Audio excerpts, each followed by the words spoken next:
All right, so what's up, everyone? Welcome to another episode of In the Roots. Thank you for everybody that's hanging in with me so far. I'm happy to have one of my really good friends, Robyn Neal, hop on this call with me today. Robyn, what is up? How are you doing?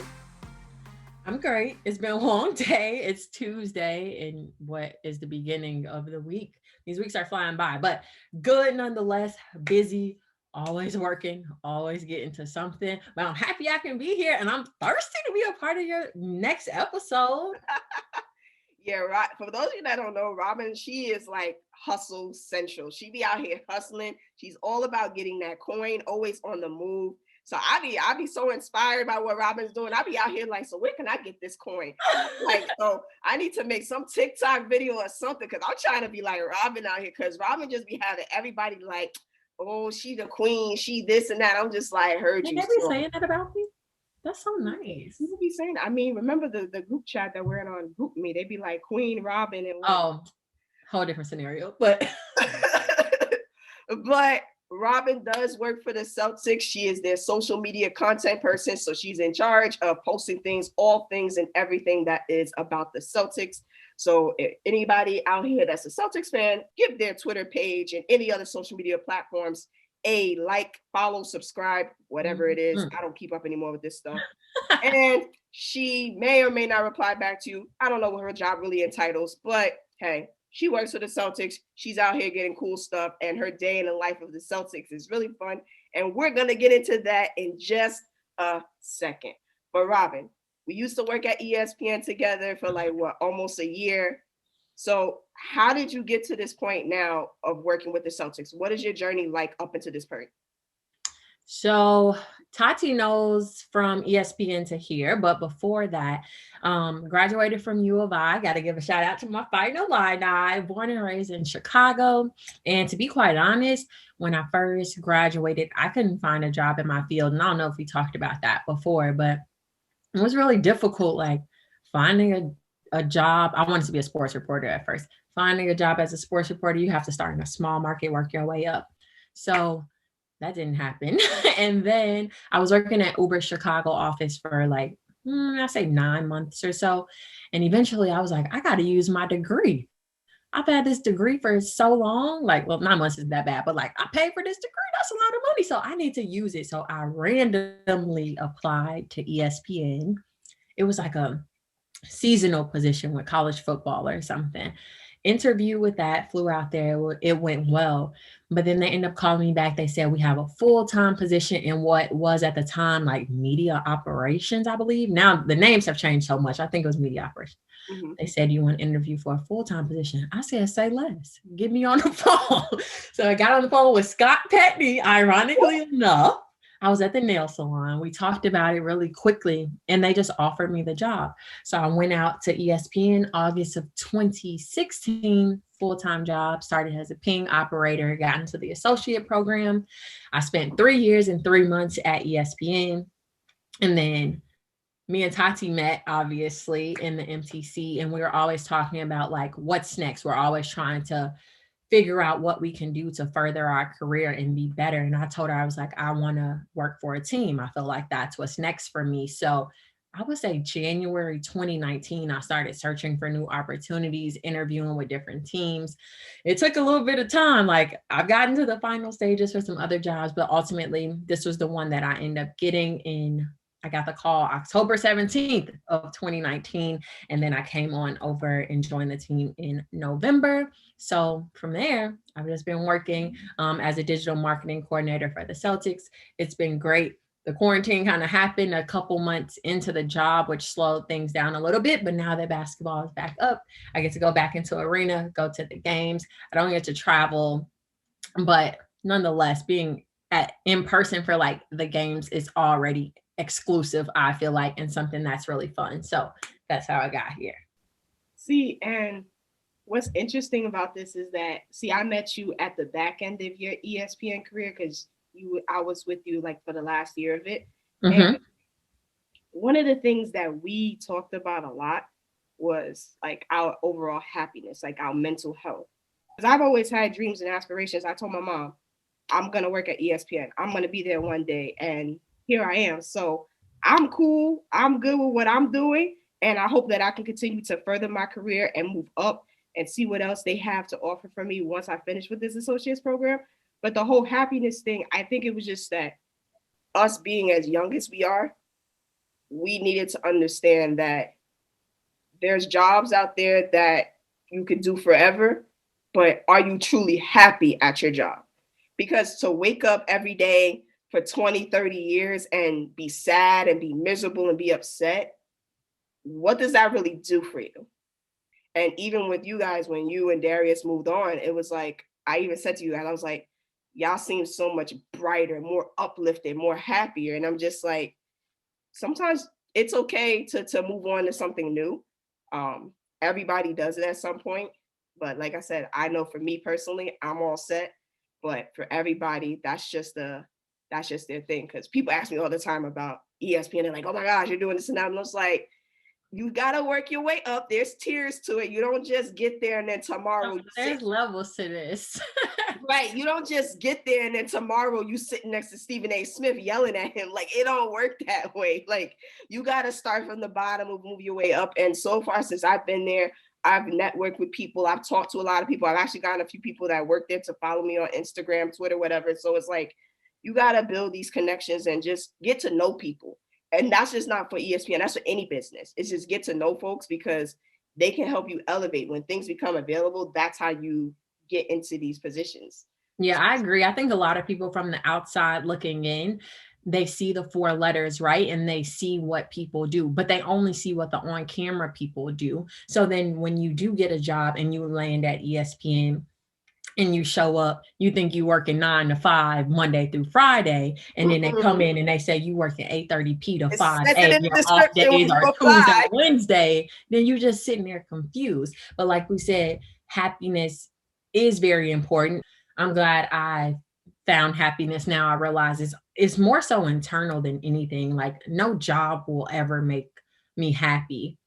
But I think figuring out what makes you happy on the inside. So just like you figured out what makes you happy and something that works for you while you are there, that's ultimately the goal. Because we'll always be chasing like the next moment, our next high that will make us happy almost. But you just got to find it within yourself.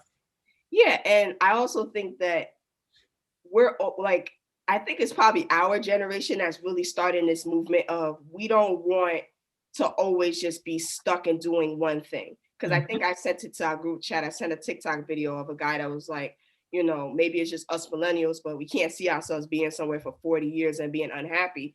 And that's just something that I don't want to do. Like, hey, if my cards is to be at ESPN for 40 years, I want to make sure I'm happy. So whatever I got to do to make sure I'm happy or whatever I can do to make it happen, that's fine. Or if it means moving on, doing something else, that's fine too. Like nothing is ever like permanent. It's just like a job is like being an athlete. Like you could be a free agent. You can get traded in a sense. Like things happen, people move on, they do other things. So it's not like the end of the world if you decide in like 5 years, like, hey, this is not for me. I mean, Exactly. all throughout the pandemic, people have been leaving jobs. So, I think this pandemic has really opened doors for a lot of people to realize maybe this is not for me, or maybe it is for me. So I think folks are trying to figure that out while still trying to cope with this pandemic. Yeah, and we don't have to have it all figured out. I think that's one thing people, number one, look at us and think we have it figured out because we work for ESPN or the Celtics or wherever. Just because we have a job with like a really good organization, they think we have it all figured out. And let me be the first to tell you, I don't have it all figured out. Like I'm figuring it out as I go along. And that is okay to not have all of the answers, especially like the younger kids or generation like 18 to 22, 23.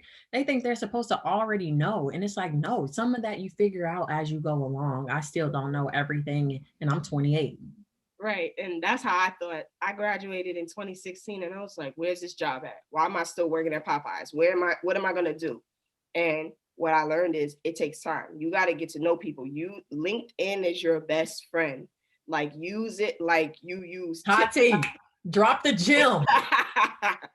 Use LinkedIn like you use Facebook, Twitter, Instagram, TikTok. Y'all want followers? You want 10K followers on TikTok?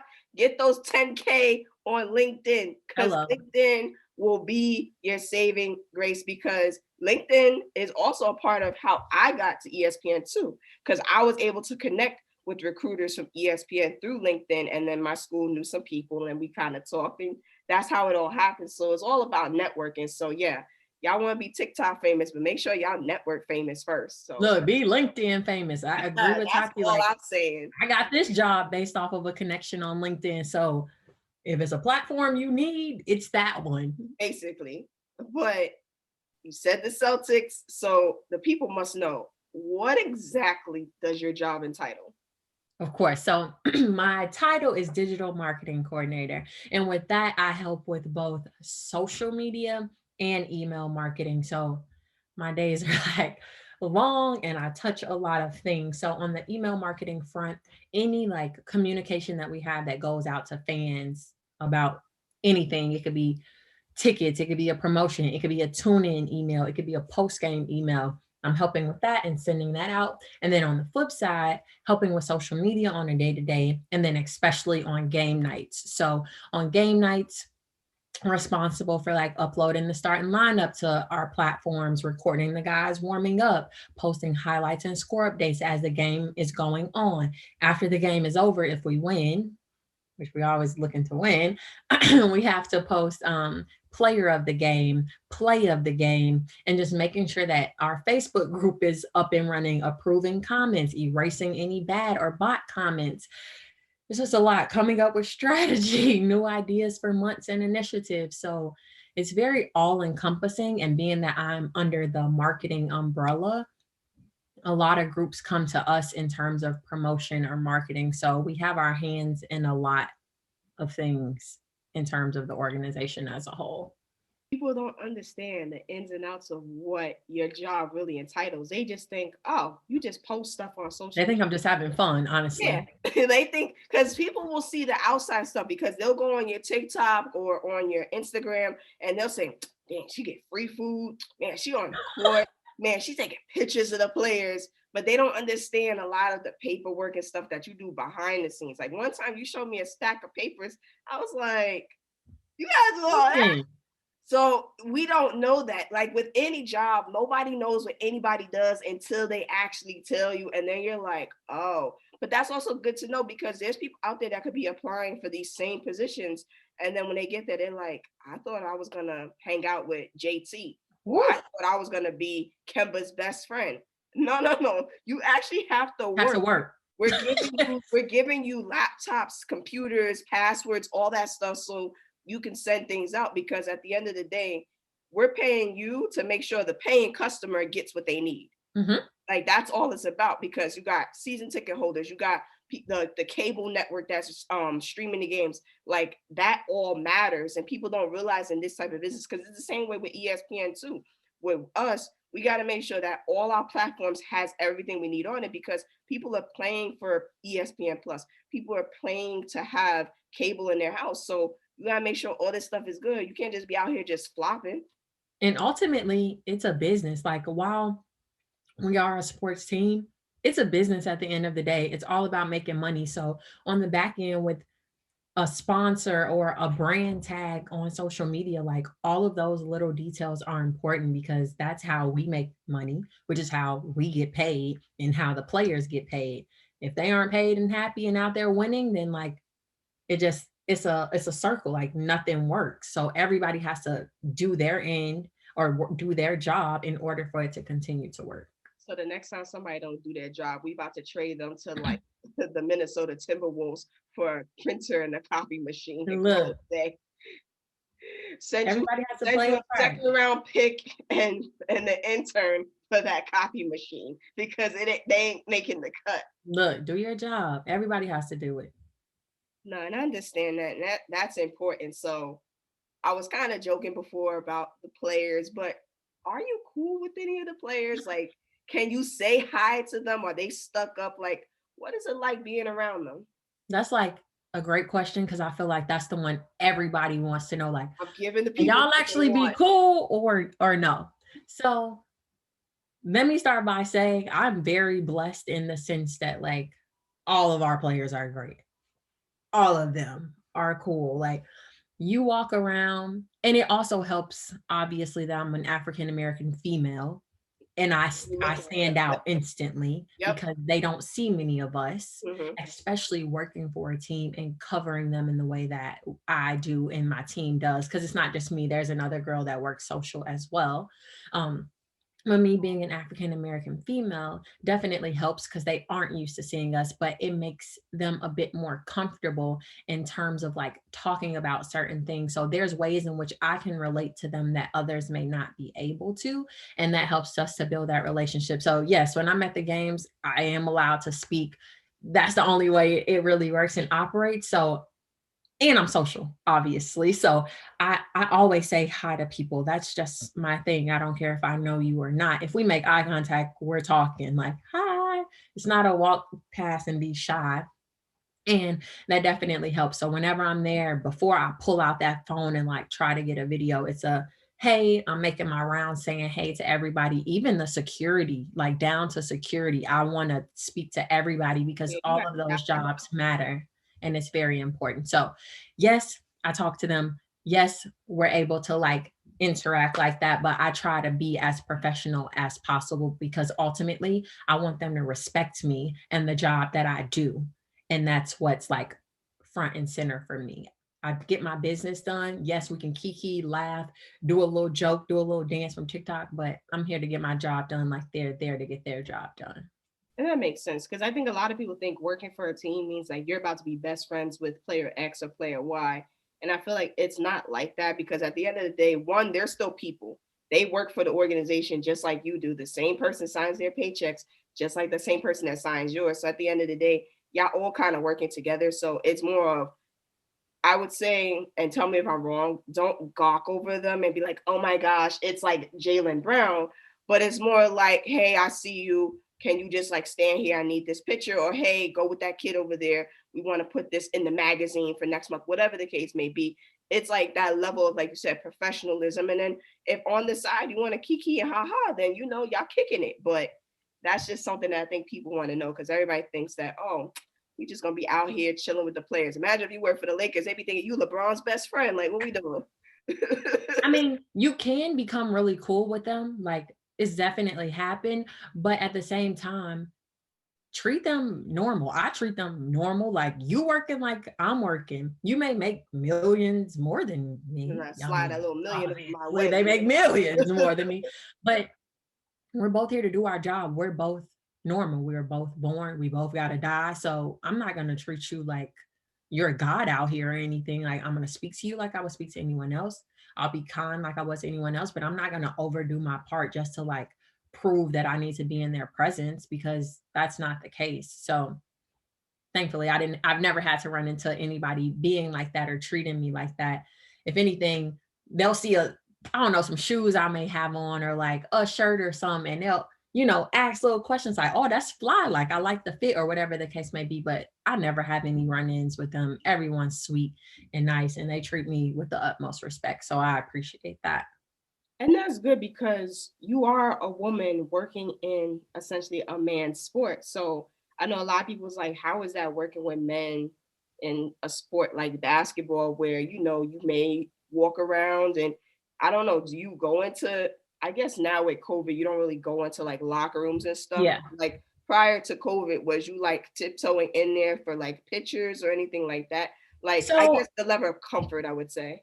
So pre-COVID, we are allowed to go into the locker room because post game they would have interviews in there.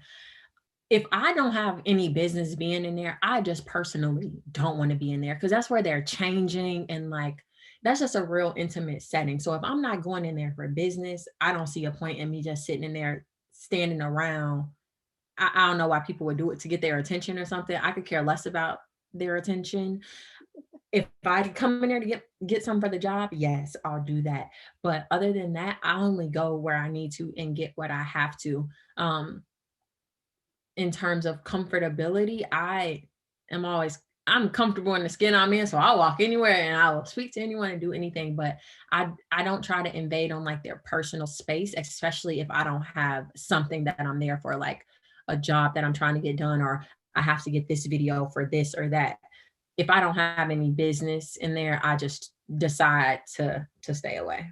Yeah, because some people will sit there and try to go in there and say, "Oh, let me peek and see how Kemba doing. Let me peek at Yeah. JP. Let me see what's going on." And I'm just like, they're people at the end of the day, just like you and I. We all put our pants on the same way. We all breathe the same air. I just feel like maybe because also like I guess because we both work in sports now. Like I work at ESPN. I see people all the time. A couple weeks ago, I saw Mark Sanchez, and he was like, "Nice shoes," and I was like, "Nice shoes," and it was like you got to treat people the same way you want to be treated, and don't be trying to act like there's something special. Like I said, if there's somebody that's like your favorite player, like it might be different for me if I see Michael Jordan, because I might be like, "You're Michael Jordan." I might not go up Are you MJ? like I might not go up to him and be like, "Sign my shirt" or anything like that, but I might take a step back and be like, "I'm in the presence of Jordan right now and I got his shoes on." But you still got to have like that professionalism where he's still just a guy, and just kind of put that to the side. So it's more of, because I remember in my interview, they was like, "Do you have the ability to see people walking around the building and be able to like put that to the side if you see an athlete?" And I was just like, "Yeah." And I think that's something like working in this business that you have to do, especially for us as women, because it's nothing but a bunch of men. So they're gonna think, "Oh, we're gonna gawk over them." Like, nah. And not just that, I think it's more difficult for Black women, if I'm being honest. So, like, we do have women that work for our team, obviously, and they're around them.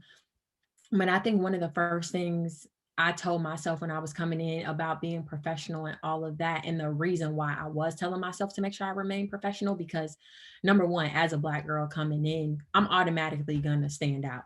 So I don't want the players to think anything or get a certain type of impression. And I surely don't want like my coworkers and employer to think that like I'm there with ulterior motives. And to be honest, when I did first get there, like, you know how I dress up for games. Like I don't spare anything. Like Just to I'm impress. coming with my suit on, like my little two-piece. Go And ahead. when I first did show up, I had started like once the season had already started. So some people weren't familiar with my face yet. But when I did start, I felt like I did kind of run into the, well, who is she and what is she doing back here? And they would confuse me with like a player's girlfriend as opposed to someone that actually worked with the team. Like they just couldn't get it through their brain that I would be capable of working for a team, being who I was and how I dressed. And that's one thing or perception that I wanted to get out of the window early, because I have more to offer than that. And there's a reason why I'm here. So you're going to see why that is, which now they know my face. So I never have any problems. See? And that's how it's supposed to be. Like, I feel like for us as women in sports, just treat us normal. We're just normal people getting our job done, doing what we need to do, so that way the happy customer can make sure they get the information that is needed. That's all we Exactly. ask for. But speaking of which, so what is it like day in the life of working for the Celtics, whether it's just a day in the office or a game day? Talk to me about that. So those are completely different days. Like those look completely separate. On a regular day, like today, I have meetings all day. That's most of it, like connecting with different departments, my own department, people individually on projects that we're working on the back end, initiatives that we have, having those conversations like internally and externally. And I do that 8:30 a to 5:30 p. That's a regular day. But when it's a game day, I'm 8:30 a to when the game is over. So that could be anytime midnight or later, depending on No like what double time the overtime. game starts, Like I bruh. need it to be over. It's everlasting. The days are very long. But when it comes to that, I'll have my normal day, meetings, all of that. And then I start prepping for the game. So it depends. If it's an away game and I'm at home, I can start getting ready an hour before. I'll just post a few things, turn TV on. But if I actually have to go into the arena, that's a whole different story. I have to get there like 2 to 3 hours before the game actually even starts. I go in I love to actually get there early because they have food and I love to eat. So that's the one thing. I always go see Seafood is always what's on the menu tonight. So yes, they do provide dinner and like snacks and desserts and things like that. So I'll get there for that. I'll get videos of the players arriving. So I'll go to the court, like watch them warm up, get that, and then I can either stay like in the seating or in the stands, or I can go back behind the scenes and get my work done on the laptop, which is just watching the game, but also like watching the feed to cut highlights from there.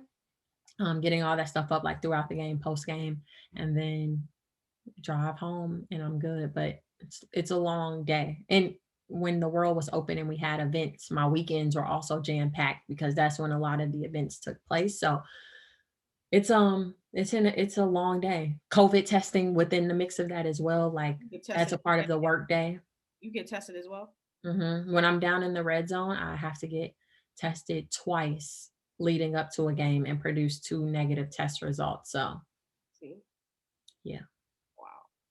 And It's long days. People think I'd be sitting at the crib, or I think people think I just, oh, it's a game today. I get up, I get dressed, I go, I eat, I kick it, throw up a few videos, go home. And it's like, no, I really be at meetings all day. Like, there's parts you don't see at all right. that you probably never see.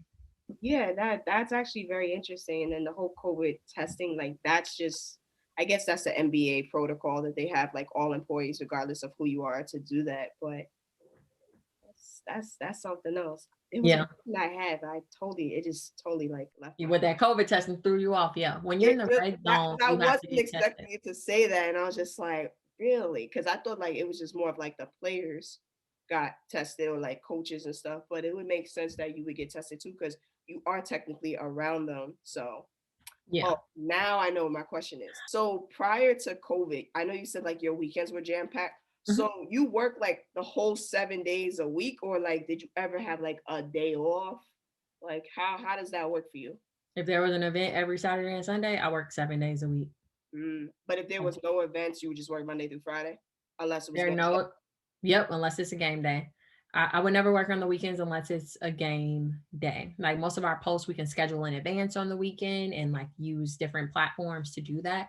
But if there's a game, if there's an event, if there's anything that needs to be done that happens on the weekend, you work the weekends as well. So it's Like there's not, when people are at home watching these games, like that's when we're at work. That's our prime time because that's how we get things rolling for you all to be comfortable at home. And I think that's one thing they surely don't understand. For them to think we really only work 9 to 5, and it's like, well, your game that you're watching starts at 7. Like, how you think that's happening? How you think those posts are getting on social? Like, we're at work. and it's And probably then we still have to get up and work the regular hours. Like y'all work our regular hours. Our hours are extended a lot. and it's probably worse when they play West Coast games because your whole time essentially changes. So They played the Bulls last night and the game started at 9. I don't know why either, but yes. What's today, Tuesday? So that doesn't mean, and it wasn't on any national, it wasn't on no national TV. So that's because even though Chicago's an hour behind, it would still start like as if it was on the East. Saturday may be something because we play the Lakers. But it's Saturday though. So it's not a big difference. If they was playing like the Lakers on a Wednesday, then that would probably be like a 10:30. But still, we got our lives, Tati. Like, dang, I might want to. No, I'm just talking more for like the network purposes. Oh, like yeah. If I'm talking about us personally. Sure, we might want to. You think I want to be up to waiting until, all right, I got to go, y'all. Game start at 10. Well, that's what I'm saying is like when they play the West Coast teams, Clippers, Lakers, Portland, I'm pretty sure like your whole day kind of changes because it's geared towards that 10 p.m. start. Oh, no, I still had to be up for my meetings at 8:30. Well, I mean, aside from that, I mean. Yeah, then I'll just start working the games later, but I still have to be at all of my meetings pretty early. Okay, let's see. This is why it's a lot of hours, y'all. Y'all think you think it's easy peasy? No, it's a lot. I never thought anything was easy. I'm just amazed at a lot of things that's happened. Listen, there's things that goes on at my job that I'm still sitting here saying, we do this? I'm amazed. people don't realize working in sports, television, like how much work goes into it. And they just think we just show up, do our work and go home. And I'm like, no, there's things that leads up to it. For Exactly. my job, for the most part, most of it is just strictly done during my time frame. But there are occasions where there's more that probably needs to be done afterwards. So then you get the overtime for that. But outside of that, it's pretty straightforward. Okay, that's one thing I will praise about. I like overtime. So we don't have no problem with no overtime. If that one thing we don't have no Because problem with. we like seeing that OT on our checks. And Like a check. don't let us do overtime on a holiday. You got the holiday pay and the OT. Come on now. I just saw my check for this week because I worked overtime last week on Martin Luther King Day. I was like, hello, 46 hours. Hello, 6 hours plus 2 for overtime. I be forgetting y'all get +2. Remember, we get the +2. Anytime you work 4 hours or more, you get that +2. I don't get that no I get more. the overtime and I get the holiday pay. So it's like I got paid for like 4 days in one. Bro, one quick side story, y'all. So when me and Tati worked in the MTC, we were thirsty for them OT sheets to come out. Like there were schedules and you could kind of pick which shift you wanted and work. We were so thirsty. We were like, all right, we're going to probably do 20 hours of overtime this week. Like, I'm going to do this one. You sign up for this one. And we were like, all right. And if you calculate it, it's going to come out to this. That means we got this much to go into our savings. 6 to 5s like crazy. We would 6 to 5. Sometimes we was working like 5 to 5. No, 4 to 5 sometimes. If we was really feeling bold and they really needed us, we was like, all right, we'll come in at 4, but we'll make sure we take that hour break because we was sitting there all day. But when we were working, like, if that's one thing, we do hustle. And it's not like we get the money just so we could go ball out. Like, one thing we always talked about was our savings. We were always talking about that savings account. But there was nowhere to go in Connecticut. So there's also nowhere to go. We didn't have any off days. So where were you going to spend it? The only time we was balling, because one thing about her and Darius is like, we can't go on vacation because they will be on our posts and in our stories like, oh, money team, you out here on vacation. Ooh, that's a $30 drink. Ooh, you in Vegas? We be counting your pockets. You be counting folks' pockets because I still look at my picture from Vegas and I still see the comments and I just laugh.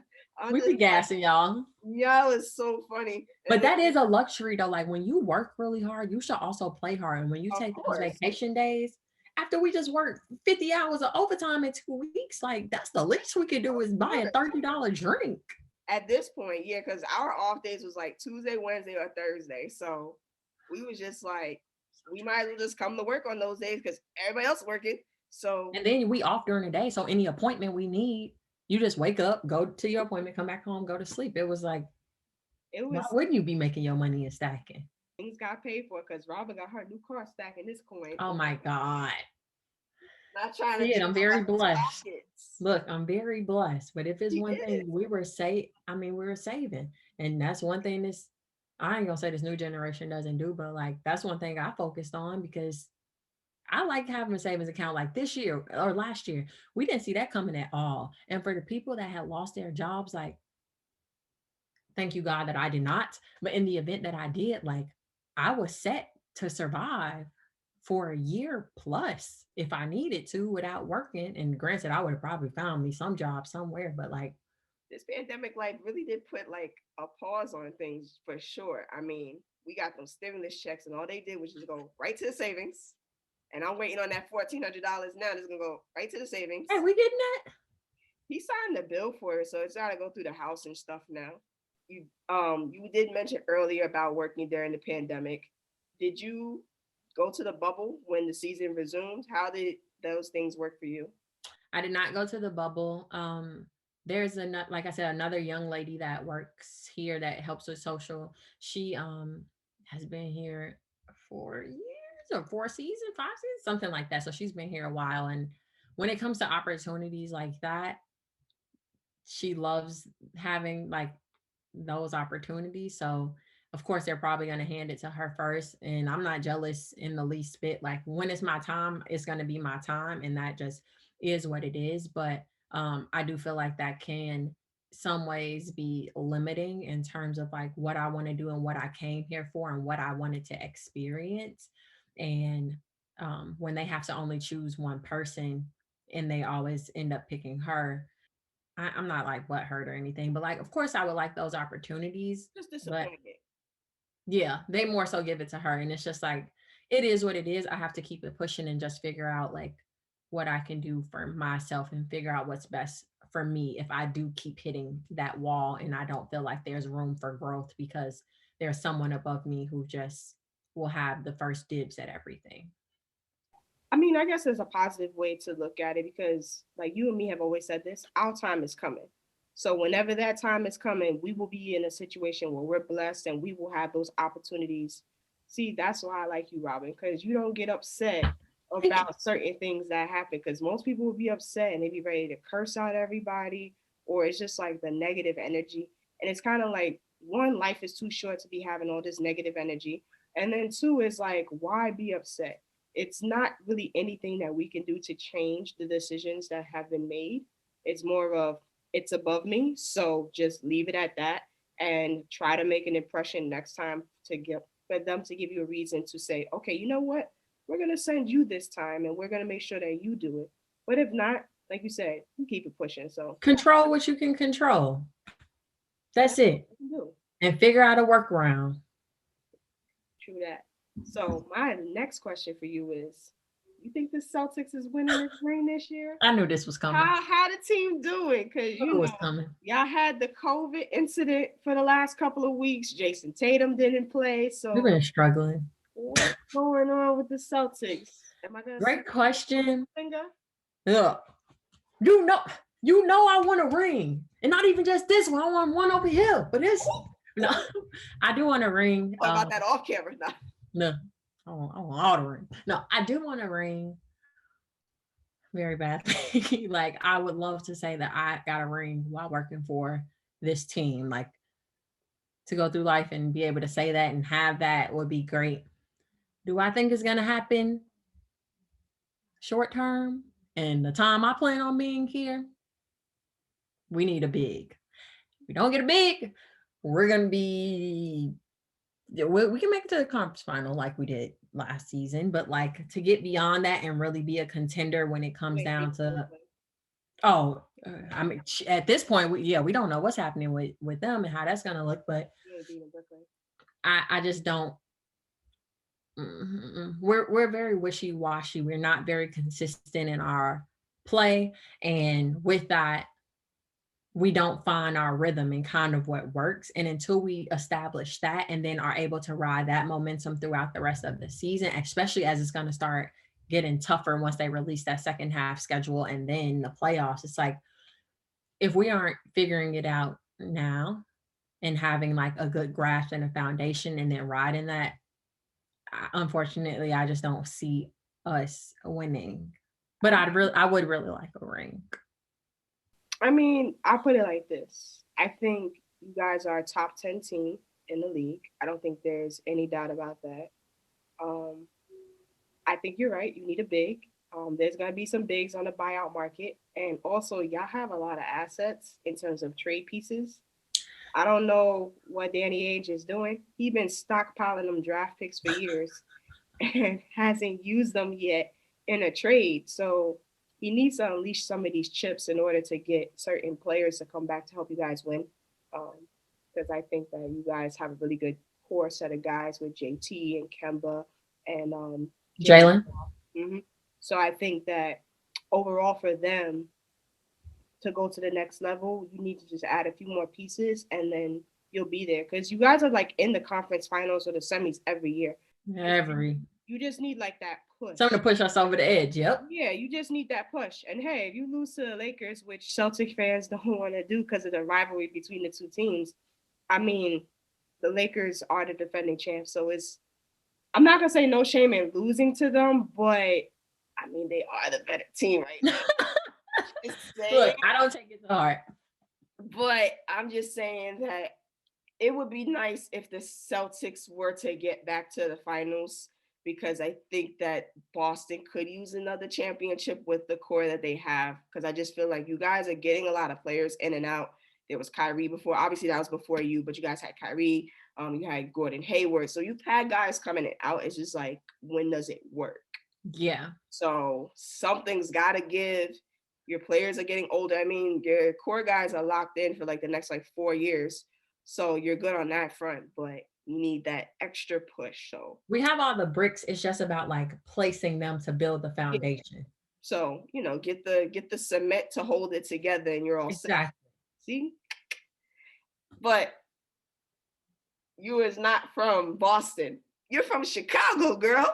All day long. What's up with these Chicago teams? I'm not just back to back questions. I'm not talking about the Bulls because they haven't been relevant since Derrick Rose was there, and that felt like a million years ago. Y'all haven't won a chip since Jordan hit the shot in '98. Shout out to The Last Dance for showing me that footage because I was like yay high when it happened.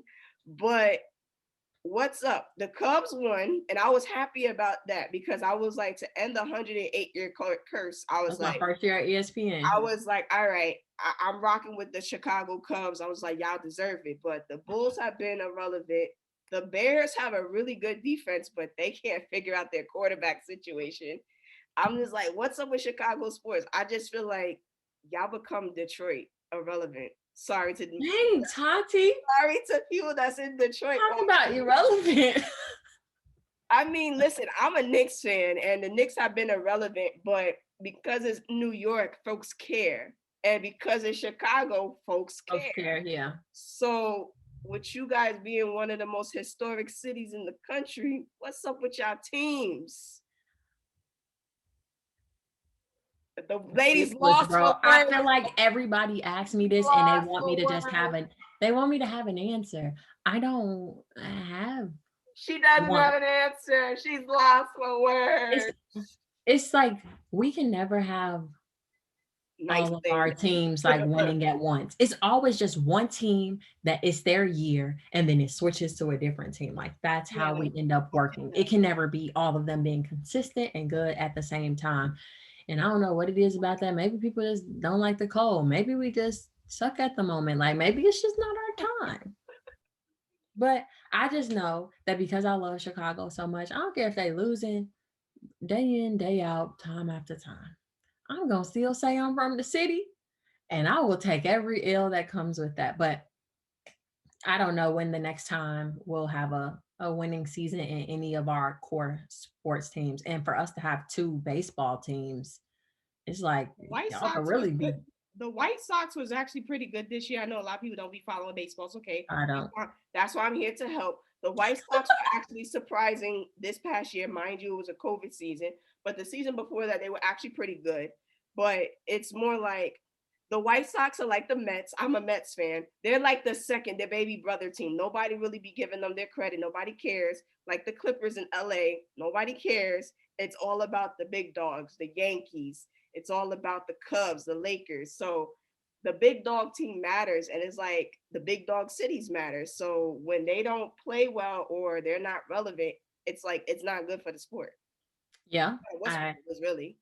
I agree with that. I thought the Bulls a few years back, they got a pick and I can't even remember who, but I really thought that was going to change their organization around. But now to see like how they just have people in and out, like how we have a core group of people and you have a team you can build around. I don't know what that looks like for the Bulls necessarily. So because I'm sitting here like I know some of the players on the Bulls, but there's other players I'm just like, yeah, that I couldn't even tell you their name or their face. Like they could walk by me and I wouldn't have a clue. Like I know who Zach LaVine is because everybody knows him from the dunk Yes. contest. I think people know Kobe White because he played at North Carolina, University of North Carolina. Mm-hmm. So it's like when you play for historic colleges and stuff, your face is recognizable. But there's other dudes on the team. I'm like, oh, you're on the team? Yeah, I don't know. They need a core group of guys and then build around that, or at least like a star players, like maybe two, and build around them. But right now, when you're not relevant, folks don't be knowing. I double whammy. I tell it like how I see it because you know what? People say the same thing about my teams because I'm from New York. So everybody be like, oh my gosh, these New York teams, like y'all always think y'all popular and da, da, da. I'm just like, you're historic though. That's why. Right. So they expect a lot. Right. I mean, to me, the Knicks being historic, that's a little bit of a caveat because, to be honest, Knicks haven't won since like 1973. We're gonna say the net, only So the net. you, Yeah. so We're you gonna say can't. only the Nets. Yeah, so you can't be sitting here like we're historic. I think people use that out of context. It's just more of the Knicks are the bigger brand. I think they're actually the most valuable franchise in the NBA. I think they are. I could be wrong. I saw your TikTok video. You did that on. Did you do it on NBA team? You did it on NFL teams. I don't know if you did it for NBA teams. Which one? But I saw something for Forbes that said that the Knicks are like worth like 5 point something billion dollars. I think they're worth more than the Lakers, and I'm like, and not just that, you have the Yankees. Yeah, the Yankees is the most valuable franchise in baseball. Yeah, it's like the city is historic, so I feel like everything that comes from it. Say we went to a smaller city, I don't know, name anywhere. New Orleans.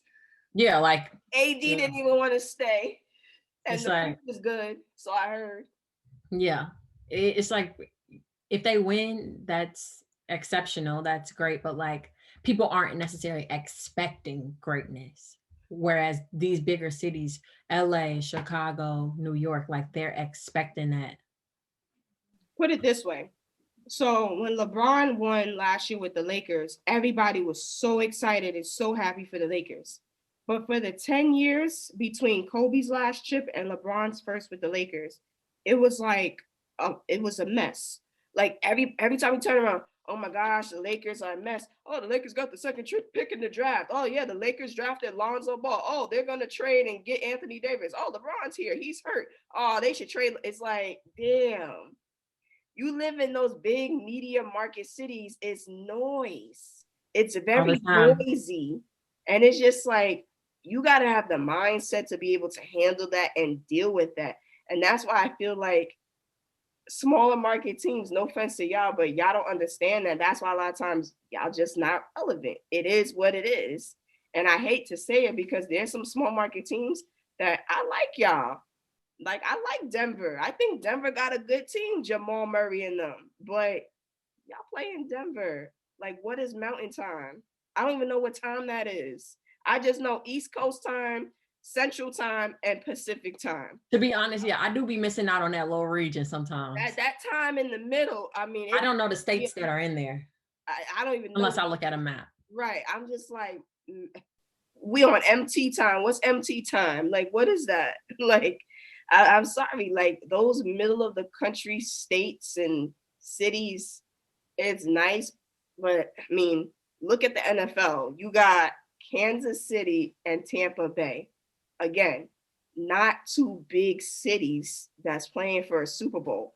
But the NFL can get away with that because they're a big brand. So for the NFL, it's not a big deal if two teams that are not that relevant are in the Super Bowl, because folks are still going to watch. Right.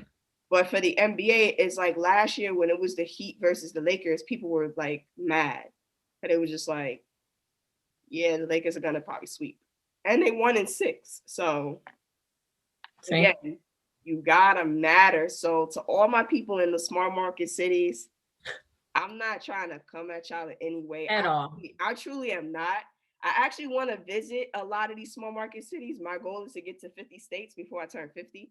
So, you could do that well before 50, bro. Oh, I know that, but we trying to go like a state a year. But I mean, I'm actually behind at this point because COVID kind of told me not to go nowhere at the moment. But to the small market teams out there, I want y'all to do good, but y'all gotta keep players, pay your players, make them happy, get the talent around them.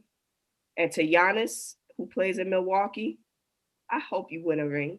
Because if not, that $200 and whatever $million extension you signed, God bless you. God bless him. His children will never have to struggle, but ever. I mean, you need that ring on your finger to tell you otherwise. Can't be winning 2 MVPs and got no hardware to show for it. You're trying, Tati. So where do you see yourself in 5 years? You got so serious. 5 years. How will I be? 33? Yeah. If That's an interesting number. you want to say Oh, 5 years from today, then yes. I don't know. I do this one day at a time, Taji, like 1 year at a time. Well, you With don't the have world 5 years. changing so much and social media changing and like different ways that you can make money, No 5 year plan. no. And I know we're supposed to have a plan. Do you really? Yeah, like our parents raised us to make a plan. And I feel like when we were in school or even when we interview for jobs, they say, okay, where do you want to be 1 year, 5 year, 10 year? And it's like, I don't like the world gonna change. I don't know. I want to see how I look then. Then I want to figure out what I want Trust to me, a do. year ago, ain't nobody know the world was gonna change like this. So hello. And where I wanted to be last year is not where I want to be this year or the year before that. Like because everything's changing, I can't definitively say like this is where I want to be at this time or this. What I do know is wherever I'm at, I want to be happy. Like It's that's my existed. priority. I want to be happy in what I'm doing. I want to be happy in my work-life balance. I want to be happy in my personal life. I just want to be happy overall. And I don't know what city that looks like, what type of job that looks like. I don't know any of that. And I think that's what I'm still learning right now. So I'm just trying to figure out like the next 6 months, to be quite honest. She's like, I'm trying to I figure don't, out. 5 years, I don't know. She's like, I'm trying to figure out from now to like July. Come back to me later. Because even 5 years ago, I was 23. I was over Chicago office. ESPN wasn't on my mind. Shoot, the Celtics for sure weren't on my mind. So And to see what I was able to do in just 5 years, that shows me a lot. So me, I'm the type of person where I do like to have things planned out. Don't get me wrong. But if I'm in the moment and I think of something that intrigues me or a place I like to be, I'm going to work until I get to that place. And then once I'm there, I figure out what's next. So I didn't see myself here 5 years ago. So I can only imagine like where I'll actually be in 5 years. And I don't even have a plan of what that looks like. But to see what I've done, I'm happy to say that like I am here and there was no plan. So you're capable of anything. Oh, I just spoke a word. Ooh, just out here. I ain't gonna lie, I just spoke a word, Tati. I gotta just preaching that gospel. look this record. I gotta write that down. I mean, so for me up here in my living room area where my desk is, I have this board up, and on the board it says, most people don't plan to fail, they just fail to plan. And I try to live by that quote and go by that quote because I just feel like we need to have some kind of plan. Because me having a plan is like having structure, because it allows you to know what it is that you're trying to do and where you want to go. So yeah, and in no way am I saying to say in 5 years you're gonna be living in Mexico on a yacht doing yada yada yada, but in more terms of, do you see yourself doing this in 5 years, or do you see yourself doing something else in 5 years? Obviously, you don't have to answer that, but it's just more of just the perspective of it. For me, I think I have direction. That's what it is. I have direction. I know the way that I would like to go. yeah. I just don't have a set answer on like what that is specifically. So ultimately, I don't want to work for anybody. If I'm being honest with you, like I want to have financial freedom in businesses that I've created from the platform that I'm able to have. If I want to do freelance or do something, I'm able to do that. But I don't want to work for anyone. Like that's not the goal. So that's the direction that I'm going in. But I don't know what that business looks like or what that endeavor looks like. See, and I think that is something that the millennial generation and now even Gen Z generation is getting into, is more financial freedom, being able to do a lot of things like on their own without really having somebody from above tell them like what exactly they need to be doing. Because I think we're just at the point in life where we're just like, there's a lot of money to be made without really someone telling us exactly how to do that. Yep. Like literally TikTok is the one app so far that you literally just post the most dumbest thing or the most intelligent thing, depending on what it is. And if a lot of people see it, boom, viral, boom, blue check mark, boom, tomorrow some company is reaching out to you to sponsor their brands. Because I told you about that girl on TikTok that does the changing of the shirts for NFL stuff. And her stuff just started out on TikTok where she was having fun. Next thing you know, she blew up. ESPN is calling her to do a segment. So you just never know who's watching or where somebody's gonna say, all right, we got you. We're gonna bring you in. We want you to do this. Or who's just gonna say we want to sponsor you? Because that's why in a lot of my videos I wear my beanie, because I'm like, maybe a beanie company will sponsor me at some point. Look, if you're a beanie company that's watching, send her some. I'm like, I'll rock all the beanies. I got these off of Amazon, so they came in many different colors. We just got to do what's going to make us happy. And in 5 years from now, we don't know what that's going to be. I don't know where I'm going to be at in 5 years. I'm hoping that I'm somewhere that is warm and has a palm tree. Like, that's all I'm going to say. Because that's all I want in life. You know I hate the cold. It's snow on the ground in Connecticut. I'm just like, I need the United States to flip upside down so Connecticut can be warm. So that way I can have my wish. Like, can we flip the country upside down? You can try.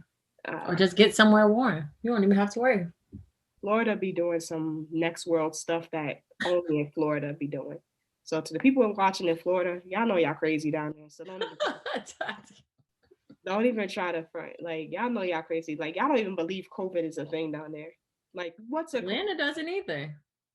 The NBA is moving the All-Star game to Atlanta with no fans, but you think it's wise to have grown men in their 20s and 30s to go down to one of the blackest cities in the country during a pandemic when everything in Atlanta is open. Somebody try to make that make sense, because you saw what Lou Williams did trying to talk about some lemon pepper wings during the bubble. I need the pandemic to be over just because I just don't want to be walking in there with a mask on. Although I feel like Florida and Georgia don't care, but I care. So we're not trying to get sick out here. Trying to be out here because this snow, it ain't working for me. I can't even see the ground outside. It ain't hitting no more. No, it didn't stop hitting. Once I came up here and I was like, ooh, that wind chill. I was like, ooh.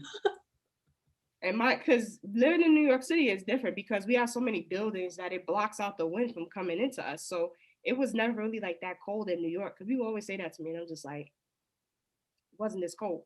Come over here to Connecticut. They tell me, yeah, the high today is 5, feels like -10. I was like, freezing. Yeah, I'm like, I need to pack my bags. I'm like, where am I going? Anyways, thank you, Robyn, so much for hopping on and doing this for me. I really appreciate it.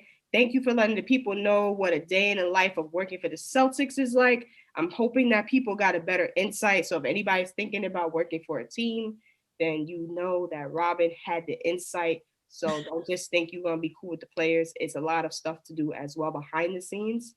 Yep. I really do appreciate it. You know, we out here, we trying to be great. So thanks for having me. I love these. I love what you're doing. So everybody watch.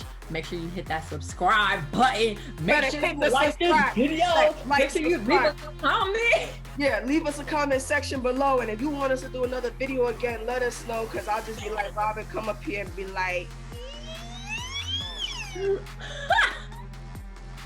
And anyways, I'm Tatiana and I'm out of here. Okay, bye.